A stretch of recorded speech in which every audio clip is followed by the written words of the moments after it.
muito especial, que diz assim, Mateus 7, do 13 ao 14: Entrem pela porta estreita, porque larga é a porta e espaçoso é o caminho que conduz para a perdição, e são muitos os que entram por ela. Estreita é a porta e apertado é o caminho que conduz para a vida, e são poucos os que o encontram. Temática da noite: perdição e vida. Temática da noite: perdição e vida. A Bíblia aponta nesse texto uma fala tão extraordinária do Senhor Jesus. Ele, nesse momento, aponta duas portas e dois caminhos. Ele faz a seguinte referência: entrai pela porta estreita e não pela porta larga, andai pelo caminho estreito e não pelo caminho largo. Jesus, naquele momento, não estava falando de ideologias, ele estava falando de algo que apontava para a eternidade. Existem pessoas que buscam tentar exemplificar que porta é essa e que caminho é esse. Eu, em particular, olhando o texto, consigo de forma mais direta e de uma maneira mais resumida, e eu consigo entender que sim, essa porta é o Cristo e o caminho é o próprio Cristo. Contudo, algumas coisas que o texto nos mostra aponta para determinadas situações que vale a pena aqui algumas atenções especiais. É bem verdade que poderíamos falar sobre dois caminhos. Poderíamos apontar exatamente sobre as decisões que o ser humano precisa tomar ao longo de sua vida, e isso não faria com que estivéssemos longe da temática, do contexto da passagem bíblica aqui apontada. Poderíamos também falar sobre as duas portas, sobre algo que estamos a viver na eternidade. Poderíamos até dizer sobre a porta do céu e a porta do inferno. Mas veja bem, o texto bíblico também, e é onde eu quero e preciso abordar, ele fala que depois de uma decisão, existem duas consequências ou dois destinos. E o primeiro destino fala da perdição, e o segundo destino fala da vida. Eu gosto de trazer a aplicação e o entendimento que, neste contexto, perdição aponta para a morte eterna. E aqui me permita falar rapidamente sobre morte. Entendemos que existem três mortes. Fala assim comigo: três mortes. Primeira, a morte espiritual, que é gerada quando a vida está escrava do pecado. Existem pessoas que estão pecando de forma contumaz.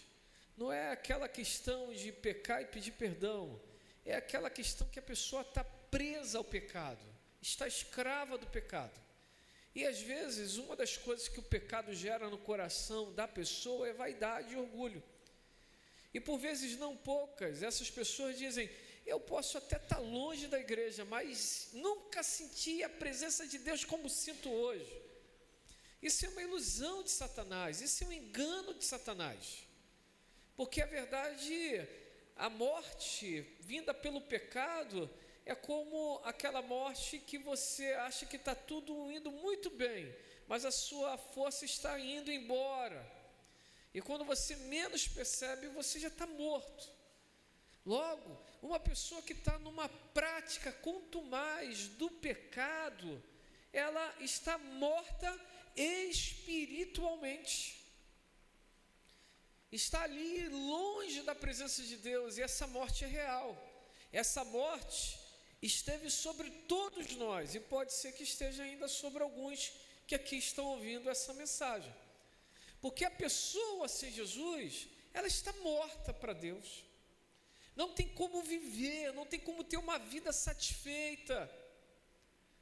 Por isso que a pessoa ela pode ganhar milhões, ela pode estar cercada pelas melhores pessoas, ela pode morar no melhor lugar, mas uma pessoa sem Jesus não é uma pessoa satisfeita. Não existe um sentido no ser. Aqueles que ganham dinheiro encontram a chave em ganhar mais dinheiro, porque elas nunca estão satisfeitas. Então, quanto mais, melhor. Não é porque precisa ganhar dinheiro, é porque, na verdade, a vida deles precisa daquela conquista. Aquelas pessoas que estão cercadas por outros, que gostam de ser bajulados da mesma forma, e assim vão vivendo de engano em engano. Esta é a primeira morte.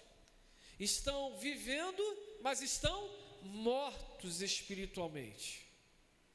A segunda morte é a morte que todos nós, querendo ou não, nós passaremos. Nós morreremos um dia. De forma jocosa, vira para o teu irmão e fala: eu sei que um dia você vai morrer. Só não sei a hora.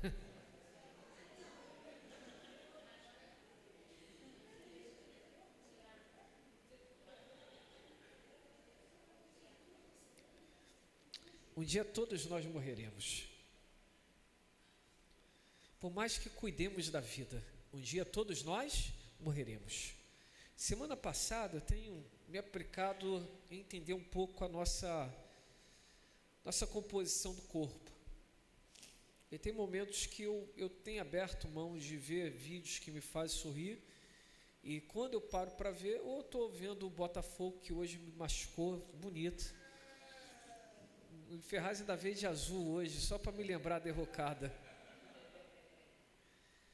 Eu vim até de preto. Falei, fogão hoje na cabeça.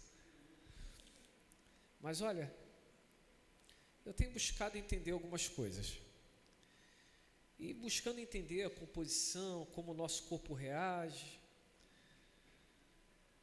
Eu cheguei até um bilionário.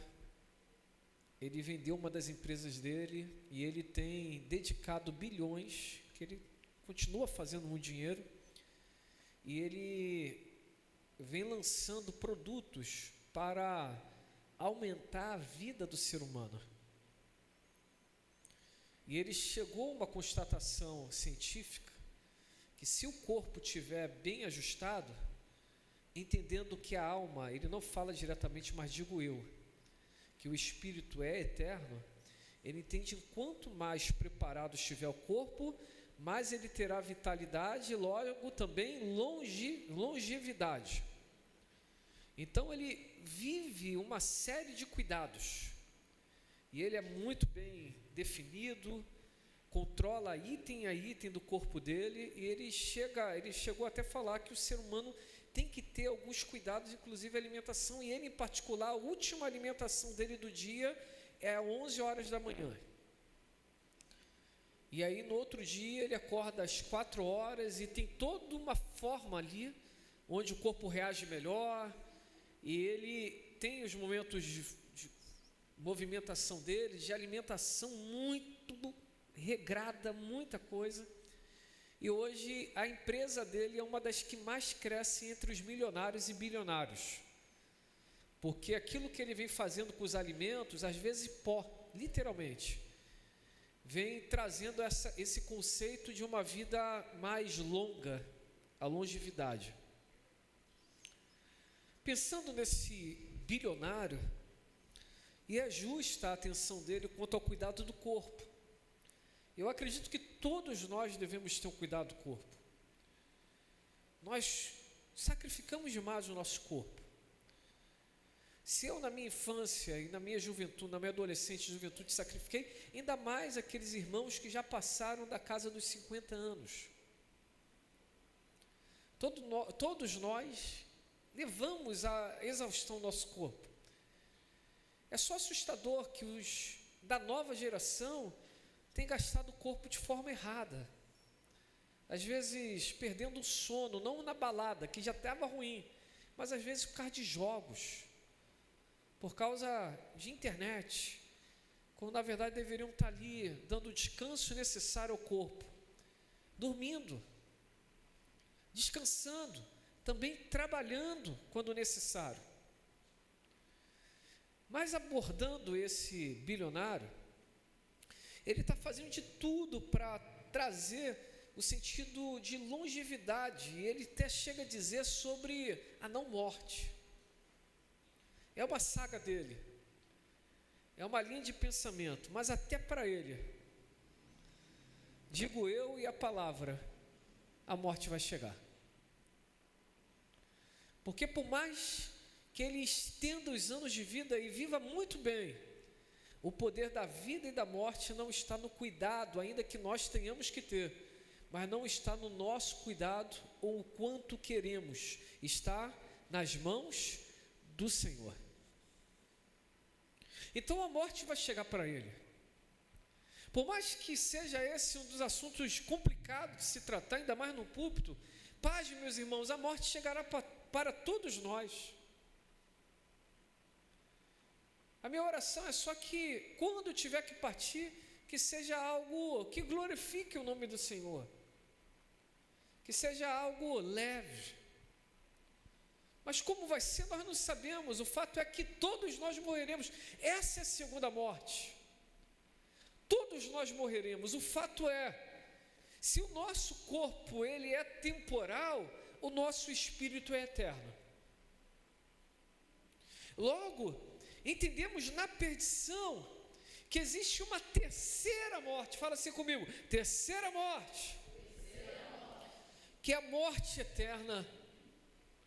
Essa morte não é uma morte espiritual que pode ser revertida quando nós reconhecemos Jesus. Não é uma morte terrena que todos nós passaremos, por mais que muitos tenham medo. Como será? Quando será? Essa morte é uma morte eterna. E ela aponta para inúmeras situações que quem viveu uma vida divorciada de Jesus na terra, infelizmente viverá lá nessa eternidade.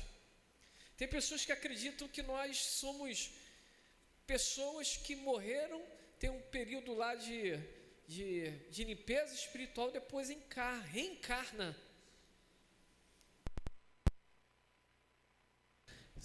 A minha Bíblia não fala de reencarnação, a minha Bíblia fala apenas que nós temos uma vida. Nós não voltaremos com o espírito evoluído. Nós não voltaremos, não teremos a segunda oportunidade para resolver o que nós não resolvimos no nosso primeiro plano terreno. A Bíblia diz que é dada ao homem uma só vida, depois disso vem o juízo. Mas esse mesmo texto aponta também uma palavra que eu amo, que é vida.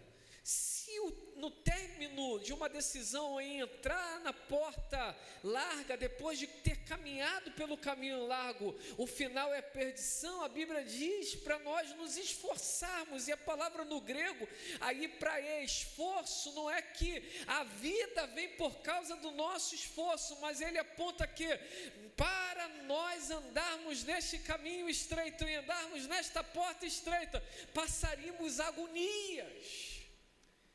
E o texto bíblico para se esforçar aí é ao ponto de se agoniar, de se lançar firme em um propósito. E essa vida aqui apontada é a vida eterna. Se a morte tem 3 mortes, posso abordar aqui que só existe uma vida, e essa vida é com Jesus. Porque sem Jesus nós estamos mortos. Estão comigo aqui? E se todos nós morreremos, logo o que segue depois para quem tem Jesus é a vida eterna. Então nós só temos uma vida. E essa vida é com Jesus.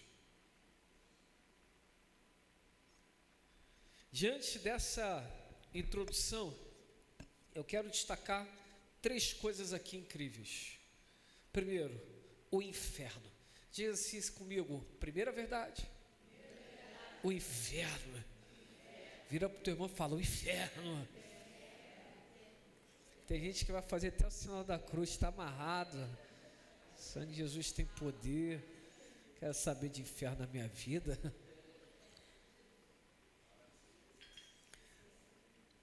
Tem pessoas que acreditam que o inferno é o estado emocional da vida. Que inferno que estou vivendo? Tem outras pessoas que acreditam que o inferno é essa existência que nós estamos passando aqui, dizendo, aqui que é o inferno. Essas coisas ruins que estamos vivendo, aqui que é o inferno. Essas decepções que estamos passando, aqui é o inferno. Porque Deus tem para nós algo bom, então aqui é o inferno. Para aqueles que acham que é um estado emocional, estão errados. Para aqueles que acham que esta vida que estamos vivendo agora é o inferno, também estão errados. Porque a Bíblia diz que o inferno, em primeiro lugar, é uma realidade.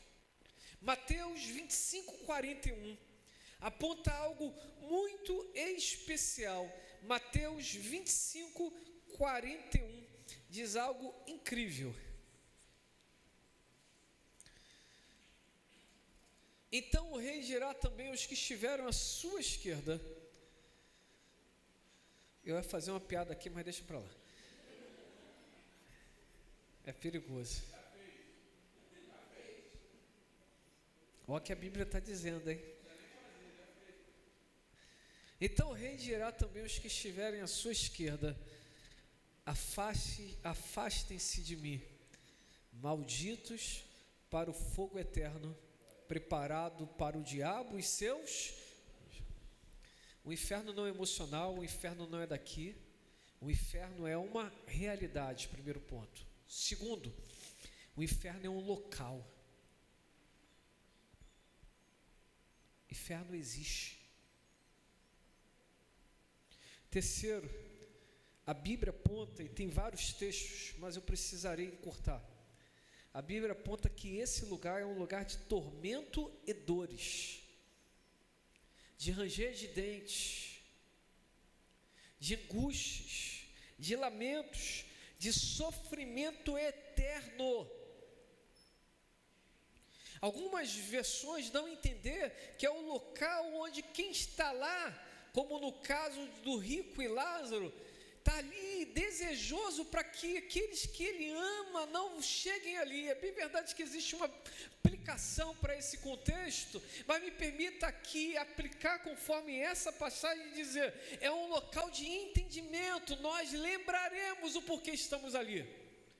Logo será um local também de grandes remorsos, que poderíamos ter aproveitado as oportunidades, poderíamos ter feito diferente, poderíamos ter andado com Deus e decidimos andar de forma divorciada do Senhor. Para aqueles que acreditam que o inferno é aqui na terra, estão completamente errados. Mas veja bem, o inferno, ele em primeiro lugar não foi criado para os homens. A Bíblia diz, como aí está em versículo 41 de Mateus 25, ele foi criado para o diabo e seus anjos. Jesus não fez, o Senhor não fez o inferno para os homens. O inferno é algo muito pesado. Todavia, o pecado, lamentavelmente, abriu um caminho larguíssimo para o inferno. E por isso, por mais que nós entendamos biblicamente que o inferno foi criado para o diabo e seus anjos, por causa da desobediência, 2 Pedro capítulo 2, versículo de número 4, esse lugar também passou a ser o destino de muitas pessoas que desprezam o Senhor ainda em vida. Diz assim, 2:4, pois Deus não poupou anjos quando pecaram, mas lançando-os no inferno, prendeu-os com correntes na escuridão, reservando-os para o juízo. E aí, completando, Apocalipse 21:8. Vamos lá, pessoal, vou precisar muito de vocês. Apocalipse 21:8. Quando, porém, aos covardes, primeiro, o inferno era para quem? Para o diabo e... Mas olha o que o texto vem dizendo. Quanto, porém, aos covardes, aos incrédulos, aos abomináveis, aos assassinos, aos imorais, aos feiticeiros, aos idólatras e a todos os mentirosos, a parte que lhes cabe será no lago que está queimando com fogo e enxofre, a saber, a segunda morte. Naquele texto, eles não sabiam quantas mortes tinham. E essa daqui é a morte eterna, que hoje nós entendemos como terceira. Mas olha que em 1 Coríntios 6, do 9 ao 11, vem dizendo: o inferno é para o diabo e para os seus anjos. Mas lamentavelmente, por causa do pecado, muitos homens serão lançados lá. 1 Coríntios capítulo 6, versículos de número 9 ao 11. 1 Coríntios 6, do 9 ao 11 diz: ou vocês não sabem que os injustos não herdarão o reino de Deus? Não se enganem, nem imorais, nem idólatras, nem adúlteros, nem afeminados, vamos lá, mais uma.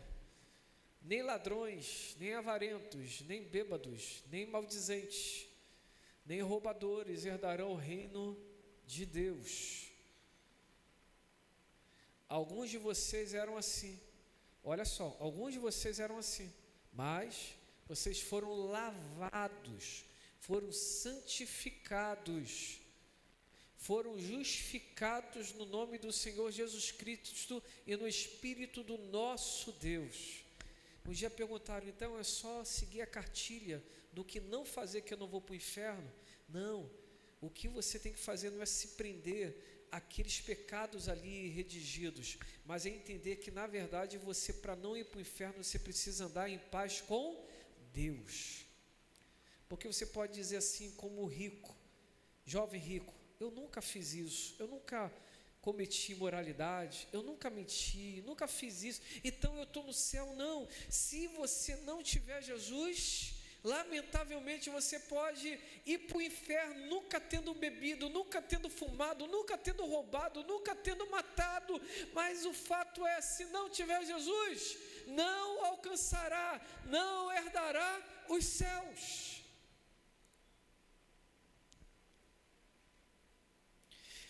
O inferno é para o diabo e seus anjos, mas lamentavelmente acabou se tornando também um caminho, um destino, uma perdição para aqueles que em vida decidiram andar longe de Deus, o Pai. Mas o texto aponta para a vida, e se a vida, eu consigo lembrar do céu. E veja bem, eu acredito de verdade que o céu é o destino final para todos os que em vida andam com Deus e o amam de todo o coração.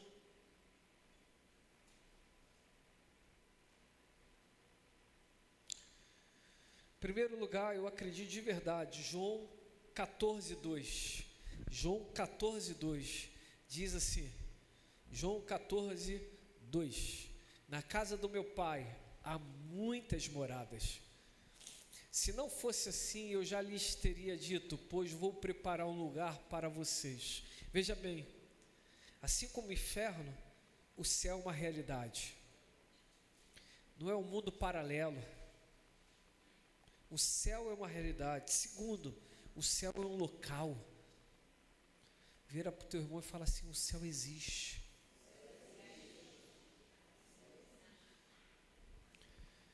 Se o inferno foi criado para o diabo e os anjos, o céu é o local onde o trono de Deus está e os anjos habitam, e Ele, através do Filho, está dizendo: eu preparei um lugar para vocês.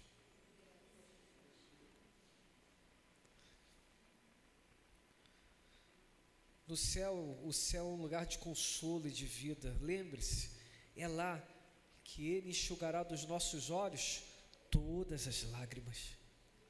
É um local de alegria eterna. É um local onde nós viveremos para todo sempre. Um dia perguntaram, mas nós conheceríamos os nossos entes queridos? Eu creio biblicamente que sim. Só não teremos sentimentos como marido, esposa, filho, pai, mas nos lembraremos. Saberemos quem foi para todos nós, mas não terá a alma, o depósito de nossas emoções. Ali seremos como anjos, como o próprio Cristo diz. Não é que somos anjos, seremos como? Apocalipse 4, do 1 ao 4, João tendo uma experiência com o Senhor Jesus, ele diz que em um momento os céus se abriram, o céu é um local. Depois dessas coisas olhei e eis que havia uma porta aberta no céu, e a primeira voz que ouvi, que era como de uma trombeta ao falar comigo, disse: suba até aqui. Ou seja, o céu não é esse lugar, o céu não é o jardim do Éden. E é uma questão que um dia a gente troca uma ideia, mas ele está dizendo: suba aqui, e eu lhes mostrarei o que deve acontecer depois dessas coisas. Imediatamente eu me achei no Espírito, e eis que havia um trono armado no céu, e alguém estava sentado no trono, e esse que estava sentado era semelhante no aspecto à pedra de jaspe e ao sardônio, e ao redor do trono havia um arco-íris semelhante no aspecto à esmeralda. Ao redor do trono havia também 24 tronos, e neles estavam sentados 24 anciãos, vestidos de branco e com coroas de ouro na cabeça. Até aí, ou seja, o céu é uma realidade, e ele foi feito para você, ele também foi feito para você. E quem entrará no céu? Quem crê em Jesus? João 14:1. João 14:1 diz, Jesus olhando para os discípulos disse: que o coração de vocês não fique angustiado, vocês creem em Deus, creiam também em mim. Creiam em Deus e creiam também em mim. Alguns acreditam que a salvação é no final, a salvação está no final de uma vida sem grandes erros. Não, a salvação está no final de uma confissão real e um arrependimento genuíno, arrependimento dos pecados que nos prendem, e a confissão de que Jesus é o nosso Senhor e Salvador. A partir daquele momento, já nos tornamos imediatamente cidadãos do céu. É como se naquele momento em que nós confessamos Jesus, o Senhor carimba o nosso passaporte e diz: o céu já é o teu destino.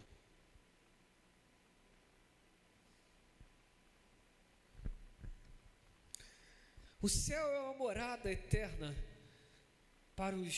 para Deus, seus anjos e para todos aqueles que aqui em vida andam com o Senhor. Por isso que em terceiro e último lugar, Jesus olhando para aqueles que estavam ouvindo, ele diz: entrem, entrem. E como disse no grego, esse entrar é força, mas não é por nossa força. A Bíblia diz bem claro em Efésios capítulo 2, que não é pelas obras, não é pelo esforço humano, é pela graça. E a graça é um dom imerecido, é um presente dado por Deus. Não acredito que a salvação se perca, mas tem muito valor e nós precisamos guardá-la, nós precisamos ali mas proteger com muito cuidado, dando valor àquilo que nos foi dado, nos foi confiado.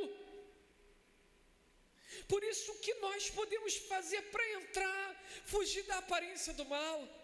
Entrem pela porta estreita, andem pelo caminho estreito. O que nós podemos fazer? Buscar o Senhor, conhecê-lo, quem Ele é, como Ele é, o que Ele quer de nossas vidas, como nós podemos entrar cumprindo a vontade dEle, indo e fazendo discípulos, como nós podemos entrar nesse céu, preservando aquilo que é princípio bíblico, vivendo uma vida em santidade, em novidade de vida.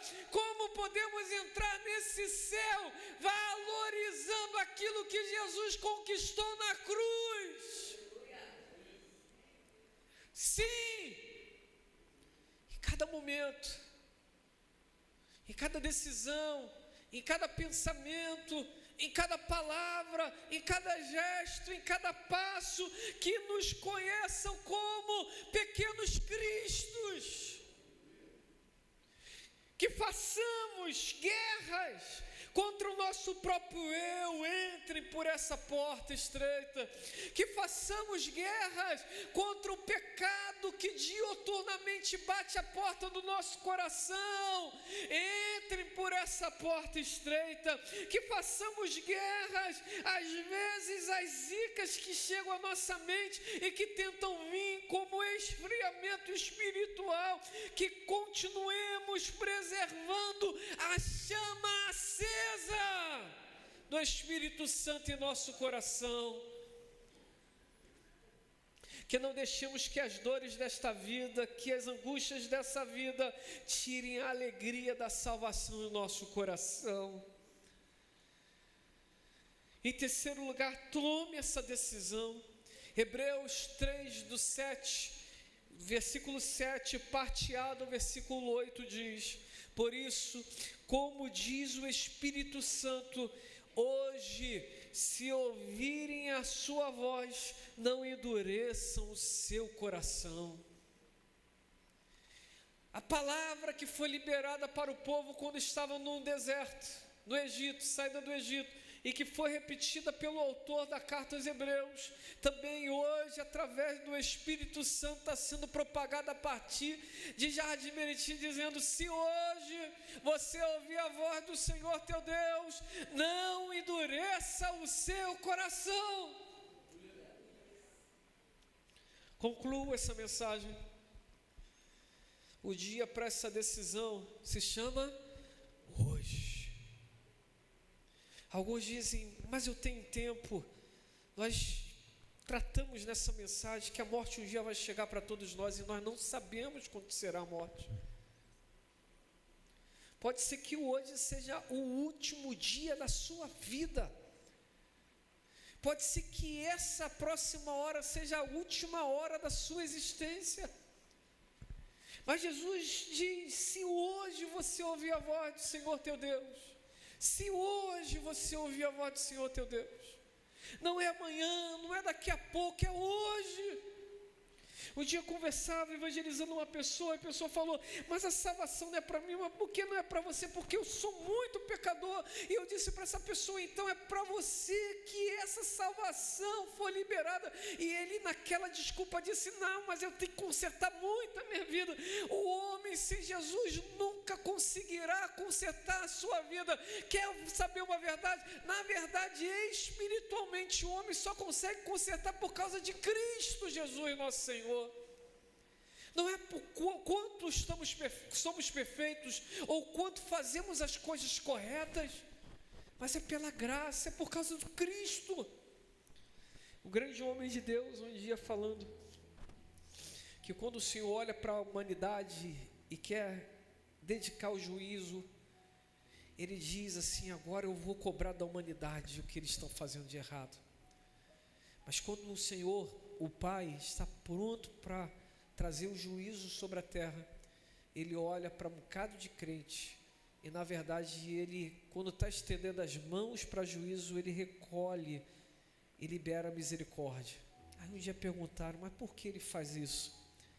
Porque quando ele, sendo justo, vai aplicar o juízo, ele olha para um bocado de crente e ele vê o Filho, Jesus, como a Bíblia diz, com sangue aspergido sobre as nossas vidas. E não é por causa das nossas obras, é por causa da obra que Cristo fez na cruz do Calvário.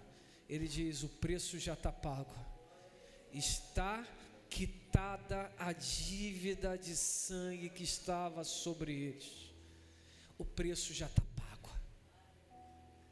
Por isso que a Bíblia nos orienta que nós não devemos cair, nós não devemos tropeçar, nós não devemos ter uma vida de pecado.